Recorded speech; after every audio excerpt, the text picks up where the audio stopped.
How to buy GPTCH token. Now, before it stops, this is not financial advice. I'm not professional or economic expert.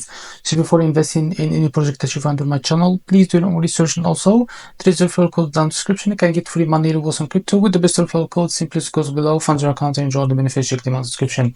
So before going on buy this token, make sure to check their X account and keep following the updates about this token. So if you see this pinned post on their X account, you will be able to see this post from the Bitmart. So after you click on it, you will be able now to go and buy this token from this link. So after you click on it, you will be able to redirect it to your Bitmart account. So make sure to log into your account. So after that, click on buy here and click on limit. So here type how much you want to buy of that token. So as you can see here, you will be able to see how much you will be paid of that USDT you have in your account, and after that click on buy this token. So after you another way, if you select the market, you can drag this to set how much your percentage that you want to use of that USDT that you have in your account in order to use it to buy this token. So after that, click on buy GPTCH token to be able to buy it on your account. So this is how to buy GPTCH token. If you find this very helpful, please like and subscribe. See you next video.